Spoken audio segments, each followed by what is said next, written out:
चलो जी, good evening all of you. आज की क्लास का टॉपिक अपना क्या रहेगा बेटा जी? Quantum mechanical model.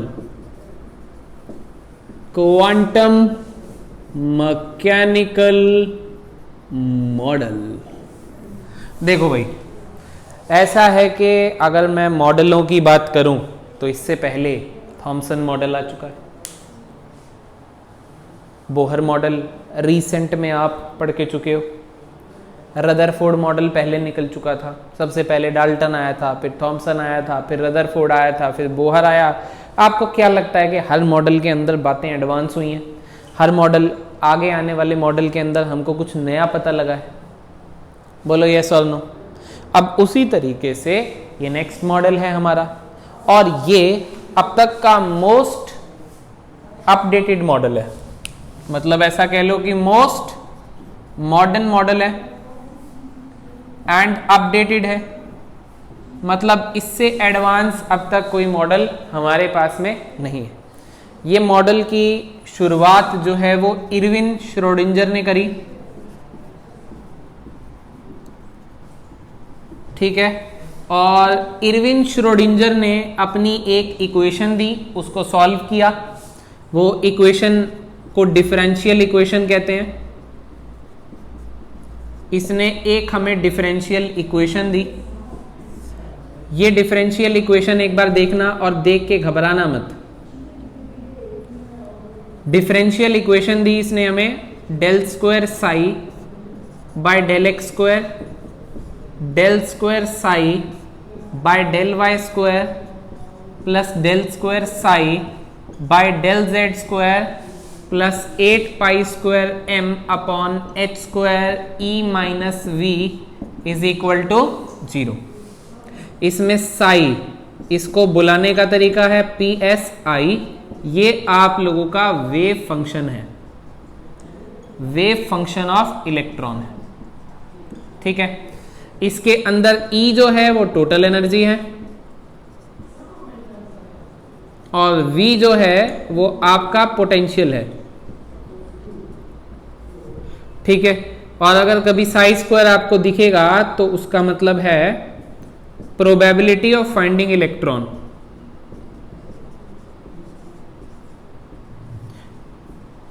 ठीक है।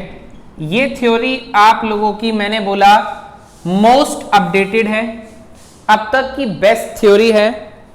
इरविन श्रोडिंगर नाम के साइंटिस्ट ने एक इक्वेशन दी, इसको सॉल्व किया, और इस थ्योरी के अंदर बहुत सारी बातें फिर उसने करी इसको सॉल्व करने के बाद।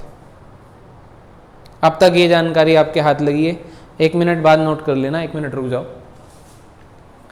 ये थ्योरी बेस्ट है क्यों? पहली बात तो ये है कि ये थ्योरी बेस्ट क्यों है। इसको समझने के लिए आपको एक वर्ड को यहां पे देखना पड़ेगा, प्रोबेबिलिटी। इस थ्योरी के अंदर हमने जितना भी डिस्कशन किया है वो सारा का सारा बेस्ड ऑन प्रोबेबिलिटी है। मतलब इसने कभी भी इलेक्ट्रॉन के एग्जैक्ट पोजीशन की बात नहीं करी, जो कि आपने हाइजेनबर्ग अनसर्टेनिटी प्रिंसिपल में पढ़ा अभी पीछे, कि इलेक्ट्रॉन की एग्जैक्ट पोजीशन और एग्जैक्ट वेलोसिटी साइमल्टेनियसली और एक्यूरेटली बताना पॉसिबल नहीं है, उसमें कुछ ना कुछ अनसर्टेनिटी आती ही है। ये कहानी क्लियर है? अब उसको मद्देनजर रखते हुए इसने, देखिए बोहर कहां फेल हुआ था? बोहर यहीं फेल हुआ था कि बोहर भाई ने बोलना चाहा था कि इलेक्ट्रॉन जो है वो इस ऑर्बिट में रिवॉल्व करता रहेगा, इलेक्ट्रॉन इधर ही रहेगा। अब इसने क्या कहा कि इलेक्ट्रॉन तेरा अगर इस ऑर्बिट में है तो इलेक्ट्रॉन कहीं भी हो सकता है। ये है इलेक्ट्रॉन के पाए जाने की प्रोबेबिलिटी, और इस प्रोबेबिलिटी को उसने नाम दे दिया ऑर्बिटल का। इसने कहा the place where the probability of finding an electron is more than 95% होगा। The place where the probability of finding an electron is more than क्या होगा बेटा? 95% होगा,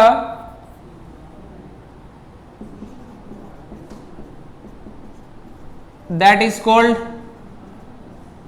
एन ऑर्बिटल। उसको ऑर्बिटल बुलाएंगे। क्या बुलाएंगे? ऑर्बिटल। ऐसी जगह है जहां इलेक्ट्रॉन के होने की प्रोबेबिलिटी 95% से ज्यादा, उसको क्या बुलाएंगे? ऑर्बिटल। ये जगह है, ये प्रोबेबिलिटी है, ये एग्जैक्ट पोजीशन नहीं है, ये प्रोबेबिलिटी है, अभी भी प्रोबेबिलिटी है। प्रोबेबिलिटी का मतलब समझ रहे हो ना? अगर फॉर सपोज चेस का गेम है, आप एक अच्छे प्लेयर हो और यहां खेलना नहीं आ रहा है, तो आपकी प्रोबेबिलिटी ज्यादा है अभी तक जीतने की। समझ में आ गई? वैसे ही कुछ प्रोबेबिलिटी इलेक्ट्रॉन के पाए जाने की इसको पता लगी। इसने एग्जैक्ट बात ही नहीं करी, क्योंकि बाकी सारे एग्जैक्ट बताना चाह रहे थे और उसके चक्कर में गलत हो रहे थे। इन भाई साहब ने एग्जैक्ट की बात नहीं करी और उस जगह को क्या बोल दिया? ऑर्बिटल। ध्यान रहे, एक पॉइंट कर लेना, नोट्स में दिया हुआ है। ऑर्बिट अलग चीज है, इसके बारे में ढूंढ लेना, ठीक है? अब नोट्स में दिखा दूंगा आपको डिफरेंस। आपको डिफरेंस बता देता हूं। ऑर्बिट किसको बोला था? इलेक्ट्रॉन जिस सर्कुलर पाथ पे रिवॉल्व करता है उसको क्या बुलाया था? और ऑर्बिटल क्या है? इलेक्ट्रॉन के पाए जाने की प्रोबेबिलिटी जहां मोर देन क्या होगी? 95%। अब आप एक बार रुको, देखो, आप लोगों ने बोला कि सर हम किसकी बात करेंगे? इधर प्रोबेबिलिटी की बात करेंगे। किसकी बात करेंगे? ओनली प्रोबेबिलिटी की बात करेंगे। किस इक्वेशन में? श्रोडिंजर वाली में। अच्छा, श्रोडिंजर ने एक इक्वेशन ली, डिफरेंशियल इक्वेशन। ये डिफरेंशिएशन और इंटीग्रेशन आप मैथ्स में कभी करोगे। तो डिफरेंशियल इक्वेशन ली और इसका सॉल्यूशन निकाला। क्या निकाला? सॉल्यूशन। इसके सॉल्यूशन का जो आउटपुट हम निकालेंगे, आउटपुट वही हमारे काम का है। हमें ये सारी बातों को सिर्फ सुनते रहना है, हमें याद नहीं करना है। इसमें से बहुत सारी बातें ऐसी होंगी जो हमारे समझ से बाहर होंगी और कुछ बातें मैं एडवांस क्वांटम करते हुए समझाऊंगा। अभी तो मैं आपको बेसिक एक टॉपिक पे लाना चाह रहा हूं और कुछ बातें समझाना चाह रहा हूं। तो मैं ये कह रहा हूं कि आपको ये इन शॉर्ट ये इक्वेशन को याद करने की कोई ज़रूरत नहीं, बस आप ये याद कर लीजिए कि कौन सी चीज़ क्या है। क्या आपको बात समझ में आ रही है? ठीक है। अब जैसे इसके अंदर बात करी हुई है वेव की। किसकी बात करी हुई है? वेव की। ये नोट कर लिया आप लोगों ने? सारा नोट हो गया? ठीक है। अब देखो, हम लोगों ने बात करी है वेव की, ठीक है? ये वेव है। तो वेव के ना कोऑर्डिनेट्स इन्होंने एक्स वाई और जेड नहीं लिए हुए। मतलब साई क्या है? साई क्या है? Wave function of electron. यहां पे लिख लो, इट कंटेन्स कौन? Sai.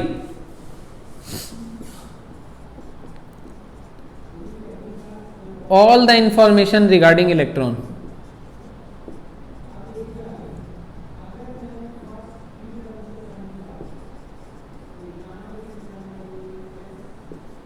Psi contains all the information regarding बेटा जी इलेक्ट्रॉन। एक पॉइंट बनवा देता हूं। दिस इक्वेशन लिखो, is not represented by Cartesian coordinates x y and Z.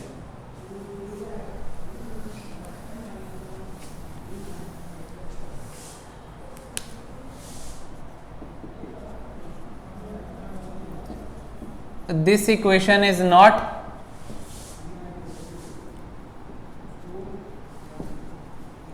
represented by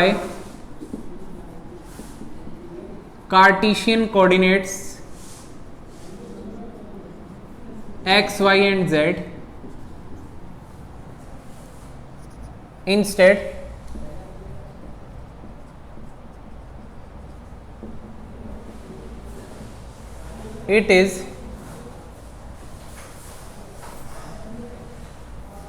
Instead, it is represented by polar coordinates r, theta, phi.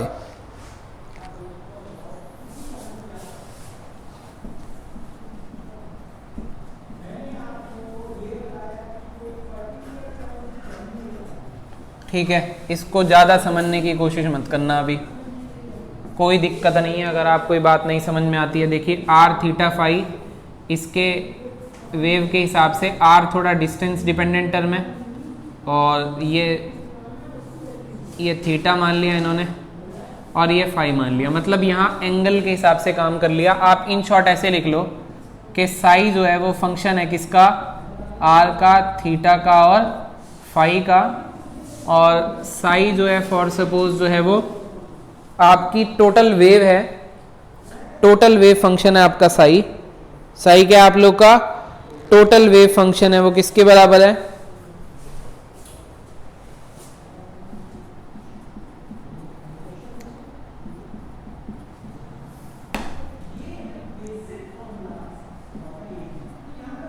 Total wave function है, और ये किसके इक्वल है, R radial wave function multiply by a angular wave function, इसको बुलाते हो angular wave function,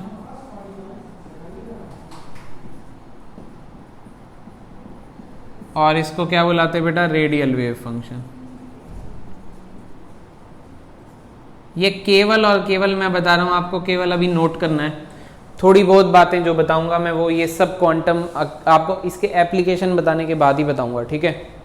advance quantum की class रख लेंगे, उसके अंदर इधर उधर की बातें करेंगे सारी। पहले काम की बात कर लेते हैं यार, काम की बात रह गई तो फिर कुछ समझ नहीं आना, ठीक है। अभी आप केवल यही समझो कि इसने एक इक्वेशन दी थी जिसमें ये सारी वैल्यूज ये रिप्रेजेंट करती थी, और इस इक्वेशन का सॉल्यूशन करना पड़ेगा। क्या करना पड़ेगा, सॉल्यूशन करना पड़ेगा, कोऑर्डिनेट्स को डाल के, जो ये कोऑर्डिनेट्स हैं इनको डाल के इसका सॉल्यूशन करना पड़ेगा। सॉल्यूशन 4-5 पेज में जब निकल जाएगा, उसके बाद जो आउटपुट आएगा वो क्या आएगा वो अभी डिस्कस करने वाले हैं। हटा दूं, साथ साथ नोट कर लिया, ठीक है। देखिए अब जो इस श्रोडिंजर वेव इक्वेशन का आउटपुट आएगा वो आएंगे क्वांटम नंबर्स। क्या आएंगे बेटा, नंबर्स।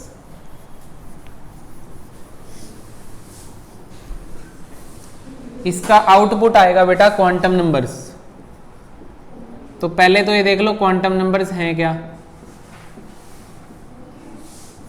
क्वांटम नंबर 4 हैं, n, l, m और s। इन चारों को क्या बुलाते हैं, क्वांटम नंबर। किसको बेटा, n को, l को, m को और s को क्या बुलाते हैं, इनको quantum numbers. Set of 4 numbers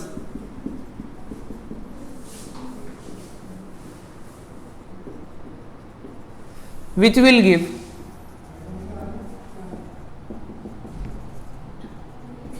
all the information regarding an electron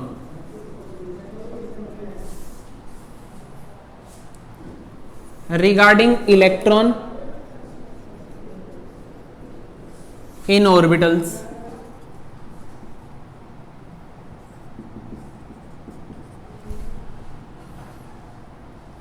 like shape,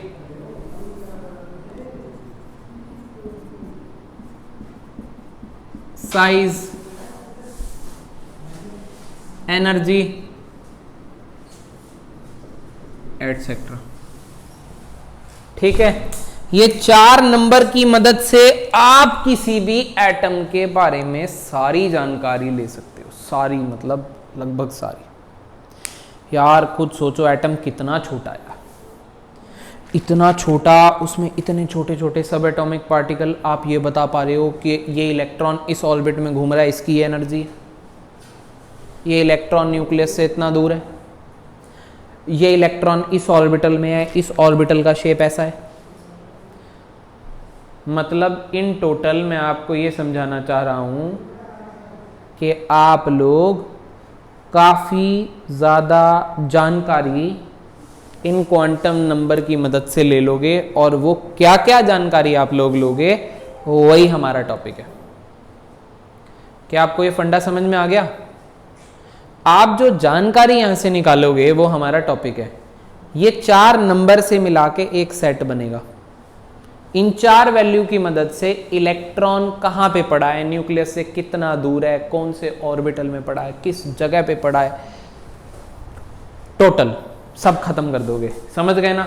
तो एप्लीकेशन पोर्शन हो जाता है बड़ा जरूरी। एप्लीकेशन पोर्शन स्टार्ट करूं, क्वांटम नंबर स्टार्ट करूं, उससे पहले the values of 3 quantum numbers, ये कहां से निकाली गई? श्रोडिंजर वेव इक्वेशन से।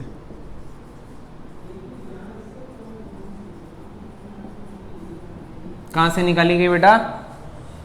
श्रोडिंजर वेव इक्वेशन से। तो आपसे कोई पूछे श्रोडिंजर वेव इक्वेशन से कितने क्वांटम नंबर सॉल्व किए थे, तो आप क्या कहोगे बेटा? 3 सॉल्व किए थे। Got it? आगे बढ़े। तो सबसे पहला क्वांटम नंबर करते हैं बेटा हम लोग, हेडिंग डलेगी आपकी श्रोडिंजर, जिंजर नहीं है बे, श्रोडिंजर, हाँ जी है, श्रोडिंजर। Got it? बढ़ जाए आगे, चलो। प्रिंसिपल क्वांटम नंबर क्या है बेटा जी? बोलो यार। Principal quantum number. प्रिंसिपल का मतलब पता है ना क्या होता है आपका? हेड, मेन, सबसे बढ़िया, सबसे ज्यादा जानकारी देने वाला एन है वो। और इस एन पे जितनी भी बातें मैं अब इसकी एप्लीकेशन लिखवा चुका हूँ, इसकी सारी एप्लीकेशन मैं ऑलरेडी पहले ही लिखवा चुका हूँ आप लोगों को। बस आपको मैं आज से उस बात को प्रिंसिपल क्वांटम नंबर बोलना है। Got it? कहने का मतलब आपको एक बात पढ़ाई थी, पहले शेल को क्या बुलाते हो? के, फिर एल, फिर एम, फिर एन एंड फिर सो ऑन। पढ़ाया था कि नहीं पढ़ाया था? पढ़ाया था। अब सुनो ध्यान से। प्रिंसिपल क्वांटम नंबर आपको शेल्स की जानकारी देगा। मेन शेल्स को क्या बुलाते हैं बेटा? एनर्जी लेवल्स भी बुलाते हैं और ऑर्बिट्स भी बुलाते हैं, ऑर्बिट्स भी बुलाते हैं। Got it? इधर देखो, ये कौन सा शेल है? बोलो एक बार। के, एल, एम, एन। आज से आप इस के शेल को प्रिंसिपल क्वांटम नंबर 1 के नाम से जानेंगे। ये प्रिंसिपल क्वांटम नंबर 2 हो जाएगा, 3, 4 एंड सो ऑन, क्योंकि शेल आपके इनफाइनाइट हो सकते हैं। तो मैं ये कह रहा हूं आपको, ये एक एनर्जी लेवल है, ये एक अगला एनर्जी लेवल है, अगला एनर्जी लेवल है, और ये एक अगला एनर्जी लेवल है। ये फंडा क्लियर हो रहा है? ये आपके क्या है बेटा जी? Energy levels. ये क्या है बेटा जी? आपके एनर्जी लेवल्स। एनर्जी लेवल क्यों बोला था? क्योंकि सर आपने बताया था कि इलेक्ट्रॉन अगर यहां पे पड़ा है और यहां पे पड़ा है, तो एक फॉर्मूले से एनर्जी निकाली थी आप लोगों ने। वो फॉर्मूला क्या था? Finding N energy of electron in hydrogen like species क्या था? माइनस का 13.6 Z² upon n² electron volt पर। इसमें n अब क्या है बोलना? n जो है ना आपका, वो प्रिंसिपल क्वांटम नंबर। और आपको पता है जैसे जैसे n बढ़ता जाएगा, जैसे जैसे आप शेल बढ़ाते जाओगे, वैसे वैसे n की वैल्यू बढ़ने के साथ डिनोमिनेटर बढ़ेगा, वैल्यू छोटी होगी, पर माइनस में वैल्यू छोटी होगी, मतलब एनर्जी बढ़ेगी। मतलब उस साइड जाओगे तो एनर्जी आपकी क्या होती जा रही है? इंक्रीज होती जा रही है। ये फंडा क्लियर हो रहा है कि नहीं हो रहा? इसमें भी किसका काम आया? n का। ऐसे तो आपको याद होगा, अगर मैं distance of electron from nucleus निकालना चाहता हूं तो बोर भाई ने एक काम कर दिया था, Rn is equal to R0 n²/z दिया था। ये n फिर से यही शेल का नंबर ही तो होता है, तो फिर से प्रिंसिपल क्वांटम नंबर की हेल्प से आपने इलेक्ट्रॉन के डिस्टेंस का पता किया। यस और नो? अच्छा, अब इसके अंदर एक दो कहानियां और लिख लो। अगर आपको कभी टोटल नंबर ऑफ इलेक्ट्रॉन्स इन्हें शेल पता करने पड़ जाएं तो उसका आंसर होगा 2n²। मतलब आपको कभी भी पता करना हो n इज इक्वल टू 3 में टोटल इलेक्ट्रॉन्स कितने आएंगे, तो 3 3 9, 9 2 18, 18 आंसर है। अगर आपको पता करना हो N4 में कितने इलेक्ट्रॉन्स हैं तो 4 4 द 16 इंटू 2 32 आंसर है, एंड सो ऑन। देखिए मैं आपको थोड़े टाइम के बाद, आज की क्लास में तो नहीं पर अगली क्लास तक हम यहाँ पे पहुँच जाएंगे कि हम पता कर पाएंगे कि इसके अंदर 18 इलेक्ट्रॉन आए तो आए कैसे। अभी तक हमें ये नहीं पता कि आए तो आए कैसे, तो जब आप समझ जाओगे आए तो आए कैसे, उसके बाद ये फॉर्मूला आपको समझ में आ जाएगा कि इसका क्या मतलब है। अभी तो आप ऐसे समझ लीजिए कि यहाँ तक इलेक्ट्रॉन पता करना आसान है, पर जैसे ही मैं N50 कर दूंगा, N50 में गिनती करनी भारी हो जाएगी कितने इलेक्ट्रॉन्स आएंगे। तो n इज इक्वल टू 50, यहाँ पे n इज इक्वल टू 50 डालिए, 50 का स्क्वायर कीजिए, इंटू 2 कीजिए, आंसर आपका आ जाएगा। Got it. तो वो गिनती नहीं कर पाएंगे, तो इसीलिए ना ये फॉर्मूला शॉर्ट ट्रिक बना दिए, 2n स्क्वायर कर लेना, फॉर्मूला याद कर लेना, ठीक है। अब ऑर्बिटल आपको नहीं पता है, पर अभी थोड़ी देर में पता लग जाएगा ऑर्बिटल क्या होता है। तो total number of orbital in shell, ये केवल n स्क्वायर होता है।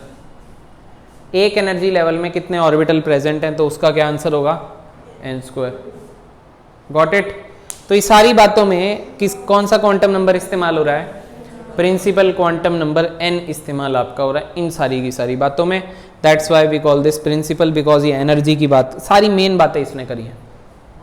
अब हम और छोटी छोटी छुपी हुई बातें करेंगे। देखिए आपने ऐसा सुना होगा, दूर से देखा तो ऐसा लगा, पास आके देखा तो ऐसा हो गया, राइट। अब आपके साथ बिल्कुल वैसा ही होने वाला है कि आपने अभी इसको दूर से देखा, अब इसको थोड़ा सा पास जाके, क्लोज जाके देखने वाले हैं कि क्या हो रहा है यहाँ पे, ठीक है ना। तो अब इसको मैं साफ कर दूं, चलो।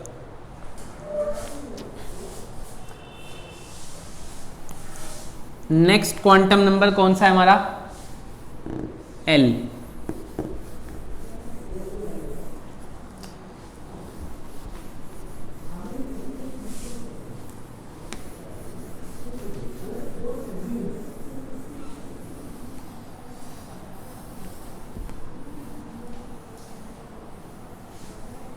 ठीक है ना, बात क्लियर हो रही है ना।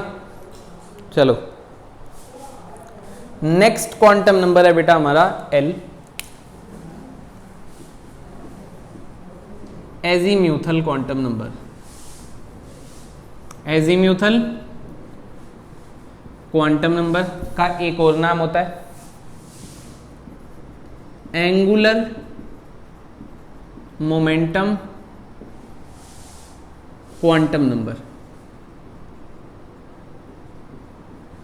समझ में आ गई।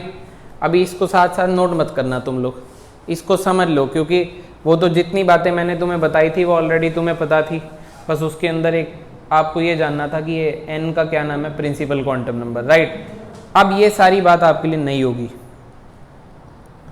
तो आप लोग नोट मत करो, बस पहले सुन लो, और बस यही बताऊंगा क्योंकि मैंने बाकी जगह पे भी एंगुलर मोमेंटम क्वांटम नंबर बता के क्लोज अप कर दिया था, ठीक है ना। तो आराम से सुन लो, लिखने का टाइम मिल जाएगा, कोई जल्दबाजी नहीं है तुम्हें, है ना। L आपका सेकेंड क्वांटम नंबर है, ये जानकारी आपको सब शेल्स की देगा, ठीक है। ये साइज ऑफ ऑर्बिटल भी बता देगा, ठीक है। और इसको निकालने का एक फॉर्मूला होता है 0 to n-1। ये फॉर्मूला क्या निकालने का है, सब शेल पता करने का। अब सब शेल होते क्या है थोड़ी देर में पता लगेगा, पर पहले ये पता लगा लो कि सब शेल बनेंगे कितने।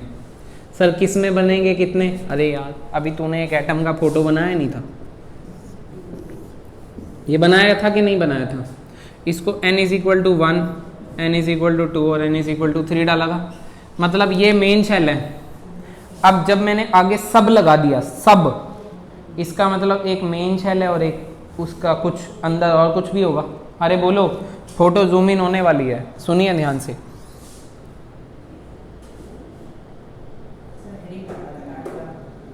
जूता खाना था ना, चुपचाप इधर देख ले। हेडिंग डाला था मैं, अभी बोला है ना, रुक जा एक बार। चल n की सबसे छोटी वैल्यू बता, 1। n को यहाँ पे 1 डालो तो 1 - 1 क्या हो जाएगा, 0। तो 0 to 0 इज 0। अब 0 इज नॉट एक्चुअली सब कुछ खत्म हो गया 0 वाला, इट इज ए वैल्यू। 0 अपने आप में एक वैल्यू रहेगी, ठीक है ना। तो इसकी एक वैल्यू आई है सब शेल की, दैट इज 0। n की सेकेंड वैल्यू बताओ 2, यहाँ पे 2 डालो, 0 2 2 माइनस 1 1, 0 से लेकर 1, अगर 0 को भी काउंट किया है तो 2 वैल्यू काउंट होंगी, 0 और 1। अगर मैं यहाँ पे 3 डाल दूँ तो यहाँ पे 3 डालिए, 2 हो जाएगा ये। तो 0 से लेकर 2, तो 0 1 और 2। अब आपको समझ में आ गई होगी अगली क्या बनेगी, एंड सो ऑन। हाँ यहाँ पे 2 रहेगा, 2 3 रहेगा, 4 वैल्यू आएंगी ना। अब सुनिए ध्यान से, जितनी n की वैल्यू है उतने ही उसमें सबशेल आ रहे हैं। अगर n की वैल्यू 1 है तो सबशेल 1, n की वैल्यू 2 है तो 2, 3 है तो 3, 4 है तो 4। इनका क्या मतलब है, सबसे पहले आप उस फोटो में देखना मतलब क्या है। अगर n की वैल्यू 1 है तो इसमें एक ही शेल है, अब चाहे सब शेल हो चाहे शेल हो, ये शेल एक ही है 0 वाला। पर n जब 2 था तो शेल बढ़ गए, तो मतलब है क्या इसका मतलब कि n को 2 को अगर थोड़ा पास जाके देखोगे तो एक तो आपको दूर से लगेगा एक एनर्जी लेवल है, पर पास आके देखोगे तो आपको पता लगेगा अरे ये तो यहाँ तो 2 एनर्जी लेवल है। पर इस एनर्जी लेवल और इस एनर्जी लेवल में ज़्यादा एनर्जी का गैप नहीं है। Got it. फिर आपने देखा किसको, n इज इक्वल टू 3 को। आपने दूर से देखा एक ही नजर आ रहा था, थोड़ा पास आके देखा तो पता लगा कि इसमें तो टोटल कितने लेवल हैं, 3। एक का नाम भले ही 0 होगा, भले ही 0 है पर वो है, बंदा है अपने आप में एक, ठीक है ना। और अगर मैं n इज इक्वल टू 4 बना देता तो यहाँ पे 4 और हो जाते है ना, उसको नहीं बनाते हैं। ये बात समझ में आ गई। सुनो अब आपको एक बात समझ में आ गई, शेल के अंदर अगर ध्यान से देखेंगे तो 2-2 energy level, 3-3 energy level and so on हो सकते हैं। तो इन्हीं को ही हम लोगों ने कुल मिला के क्या बोल दिया, सब शेल्स। शेल के अंदर प्रेजेंट कुछ शेल्स को मिला करके कंट्रीब्यूटिंग ये सब शेल्स हो गए। n इज इक्वल टू 2 में टोटल शेल्स कितने हो गए, 2। अरे बोलो यार, एक का नाम 0 और एक का नाम 1। अब ऐसे नामकरण अच्छा लगता है तुम्हें कोई, ये 0 है 1 है 2 है 3 है, नहीं ना, अंग्रेजी में रखते हैं इनके नाम, इंग्लिश में, ठीक है। तो अब क्या करते हैं, अंग्रेजी नाम देने के लिए इनको 0 1 2 3 4 एंड सो ऑन डाल देते हैं। डेजिग्नेशन, डेजिग्नेशन का अर्थ है अंग्रेजी में नाम। 0 को बुलाएंगे S, 1 को बुलाएंगे P, 2 को बुलाएंगे D, 3 को बुलाएंगे F। कभी कभी कभी दिख गया खुदा ना खास्ता तो G दिखेगा, उसके बाद H वेच कुछ नहीं दिखेगा, पर एंड सो ऑन वाली बात तो है ही। समझ में आ रही है ये बात, क्या कहना चाह रहा हूं मैं, बोलो। अब आपको ये अंग्रेजी में नाम याद रखने हैं। 0 को S बुलाया, 1 को P बुलाया, 2 को D बुलाया, 3 को F बुलाया और 4 को G बुलाया। अब आप देखिए n इज इक्वल टू 1 में L कौन है, 0, तो ये इसका अब नाम 10 नहीं बना, 10 नहीं बुलाऊंगा मैं इसको क्या बुलाऊंगा। देखिए n की वैल्यू को नामकरण करते टाइम पे n की वैल्यू को पहले लिखा जाता है, नोटेड। n को पहले लिख दिया 1, इसको नंबर में लिखा जाएगा।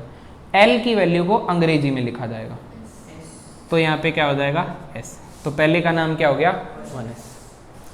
अब इसमें n इज इक्वल टू 2 में 2 है, n इज इक्वल टू 2 में अगर 2 है तो पहले को क्या है 0 और दूसरे को क्या है 1।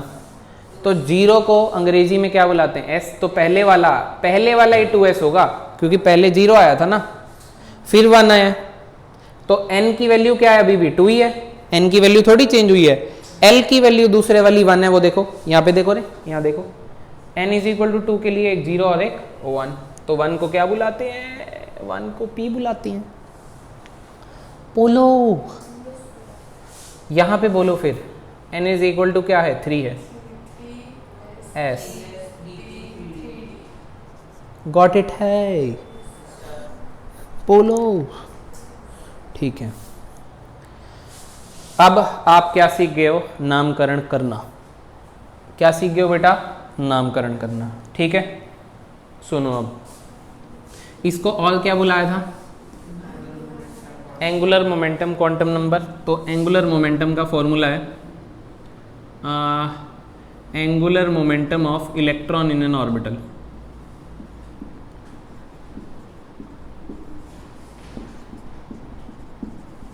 ऑर्बिटल कौन सी जगह थी जहां पे इलेक्ट्रॉन होंगे? Under root l into l plus one, ये h upon two pi under root के बाहर है।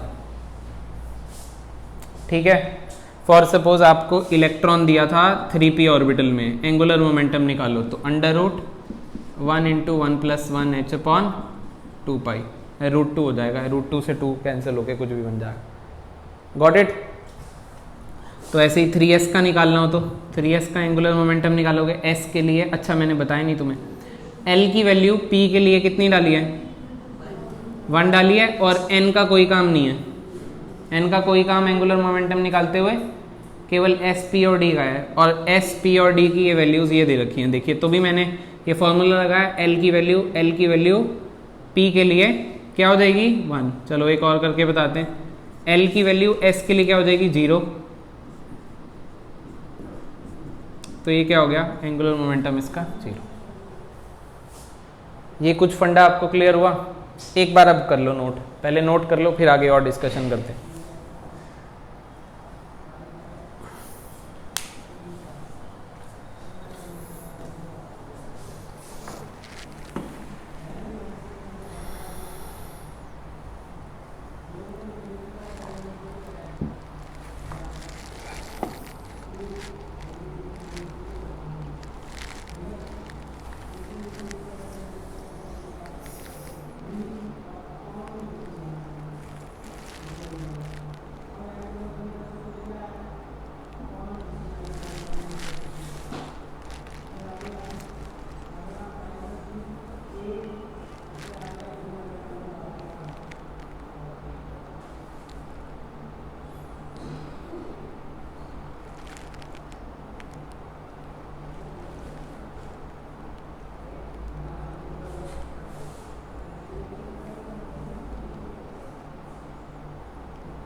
रूट के बाहर है ये।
चलो देखो, बढ़ जाए, आगे बढ़ जाए, ठीक है। अब इसके अंदर बेटा कुछ 2-3 छोटी छोटी सी बातें और हैं,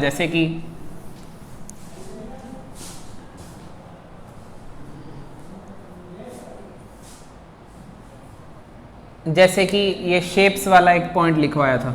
तो शेप्स वाला पॉइंट अगर मैं डिस्कस करूं तुम्हारे साथ कि भाई एल की अगर 0 वैल्यू है तो शेप जो है उसका, ये आपका शेप जो है वो इसका स्फेरिकल होता है। ये बाद में बना दूंगा आपको, मैं अभी बना नहीं रहा, बस लिख रहा हूँ, टाइम है तो लिख देते हैं। स्फेरिकल है।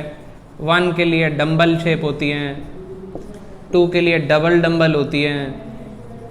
ये जब बनाएंगे तो आपको ये मैं मिलवा दूंगा, ठीक है। 3 इर्रेगुलर शेप होती है, आगे इर्रेगुलर। ये शेप्स केवल हमको इनका ही देखना है, ठीक है। और दूसरा एक और बात आप लोग यहाँ पे ऐड ऑन कर लेना कि जैसे मैंने आपको एंगुलर मोमेंटम लिखवा तो दिया है, √L × L+1 h/2π, आप इसको और करके √L × L+1 h/2π को h कट भी बुला सकते हो। मतलब आप कंफ्यूज मत हो जाना, आपको h कट कहीं पे दिख जाए तो h क्रॉस h कट, इसको क्या बुलाते हैं, h/2π बुलाते हैं। तो h/2π की जगह आपको ये कांस्टेंट दिख जाए ना h कट वाला, तो घबराइएगा नहीं, ये कांस्टेंट बना दिया गया। गॉट इट कि नहीं? ठीक है। और सुन लीजिए, अब जैसे कि एक कहानी आ जाए आपको, और ये नोट कर लिया ना ये वाली बात। एक और छोटी सी कहानी आ जाए। For a subshell to exist, for a subshell to exist, for a subshell to exist आपको क्या समझ में आया बेटा जी?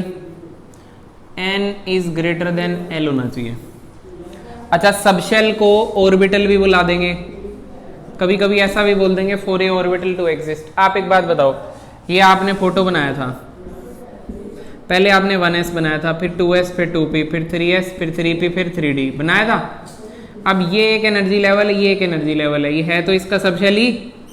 अब इलेक्ट्रॉन हम इस शेल में अगर भरेंगे, मैं अगर ये बताना चाहता हूं कि इलेक्ट्रॉन अगर मैं इसमें भरूंगा तो मैं जब दिखाऊंगा तो मैं ऐसा दिखाऊंगा कि 2p में इलेक्ट्रॉन भर रहा हूं, समझ गए? तो इसको सबशेल बोलो या ऑर्बिटल बोलो। भाई ऑर्बिटल कौन सी जगह थी? वो जगह जहां इलेक्ट्रॉन के पाए जाने की प्रोबेबिलिटी मोर देन 95% थी। मतलब मैं जहां इलेक्ट्रॉन भर के दिखाऊंगा उस जगह को क्या बोलूंगा? ऑर्बिटल। तो इसीलिए ना ऑर्बिटल हम इसके अंदर भरेंगे, इसलिए इसको ऑर्बिटल भी बुला देंगे 2s 2p को, ठीक है। अब ऐसा कह लो कि ये सबशेल्स थे 2 और इसमें ये 2 तरीके के ऑर्बिटल हैं, 2s और 2p, इसमें इलेक्ट्रॉन भरेंगे।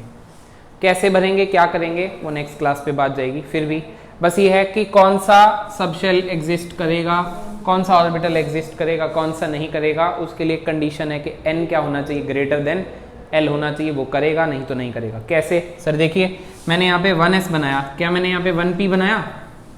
नहीं बनाया ना, इसका मतलब वो होता ही नहीं, क्योंकि हमने तो वो फॉर्मूले से निकाला है। अरे बोलो, वो तो होता ही नहीं ना फॉर्मूले से, देखा तो है तुम लोगों ने। तो यहाँ पे क्यों नहीं है? n की वैल्यू, आप बोलिए सर n की वैल्यू कितनी है? यहाँ पे आगे वाली वैल्यू किसकी होती है? n की। तो n की वैल्यू कितनी है सर? 1। और p के लिए l की वैल्यू कितनी होती है? 1। तो क्या 1 इज ग्रेटर देन 1 है? नहीं है, यहाँ पे तो नहीं है ना, n is greater than l, तो ये डज नॉट एग्जिस्ट का केस है। आप कहिए सर ये 3p एग्जिस्ट करता है? हाँ बिल्कुल करता है। n की वैल्यू बोलो और l की वैल्यू बोलो। ये बात समझ में आ गई? अरे बोलो यार, ये सुनो, आपको एक क्वेश्चन आया इसी तरीके से, एक क्वेश्चन पूछ लिया गया, इन विच एनर्जी लेवल